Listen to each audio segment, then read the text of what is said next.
आम इंसान यह जानकर हैरान हो जाता है कि आखिर गांधारी कैसे 100 पुत्रों को जन्म दे सकती है। दरअसल एक महिला के लिए एक साथ 100 बच्चों को जन्म देना असंभव प्रतीत होता है। ऐसे में सवाल आता है कि आखिर गांधारी ने किस तरह 100 पुत्रों और एक पुत्री को जन्म दिया। ऐसे में आज हम आपको प्रचलित कहानियों के आधार पर जवाब देते हैं कि गांधारी के 100 पुत्रों का जन्म कैसे हुआ और इसके पीछे की क्या कहानी है। महाभारत का महाविनाशकारी युद्ध कौरव पांडवों के बीच हुआ था।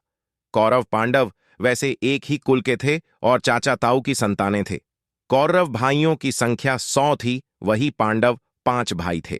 आज हम आपको यहां बताएंगे कि एक ही मां से कैसे 100 कौरवों का जन्म हुआ था। क्या किसी वरदान का प्रभाव था या कुछ और? इस बारे में महाभारत में विस्तार से वर्णन किया गया है। बताते हैं कि कौरव हस्तिनापुर के राजा धृतराष्ट्र के पुत्र थे। उनकी मां गांधारी थीं। दरअसल धृतराष्ट्र और गांधारी के काफी समय तक संतान नहीं हुई थी। तब गांधारी ने आर्षि वेद व्यास जी का सत्कार कर उन्हें प्रसन्न किया। व्यास जी ने उन्हें 100 पुत्रों की मां होने का आशीर्वाद दिया। समय आने पर गांधारी को गर्भ ठहरा।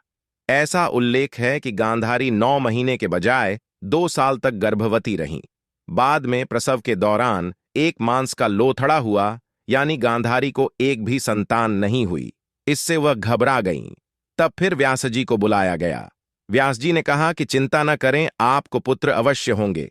उन्होंने कहा कि मांस के टुकड़े को 101 हिस्सों में विभाजित कर प्रत्येक टुकड़े को अलग अलग घड़ों में रखें और उनमें घी भर दें।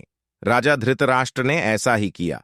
तब जाकर उन 101 घड़ों में शिशुओं का विकास हुआ। सबसे पहले दुर्योधन का जन्म हुआ, उसके बाद दुशासन जन्मा। धीरे धीरे इसी तरह उन सभी घड़ों से जो बच्चे निकले उन्हें ही कौरव कहा गया। कुल 101 घड़ों में से 100 बच्चे हुए, वहीं 101वें घड़े से एक बच्ची हुई जिसका नाम दुशाला रखा गया। वह 100 कौरवों की अकेली बहन थी।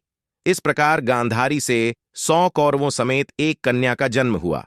कहा जाता है कि महाभारत का युद्ध कौरव और पांडवों के बीच जमीन के एक टुकड़े को लेकर हुआ। इस भीषण युद्ध में कौरवों की बहन दुशाला के पति सिंध, नरेश, जयद्रथ समेत सभी कौरव भाई मारे गए और पांडवों की विजय हुई।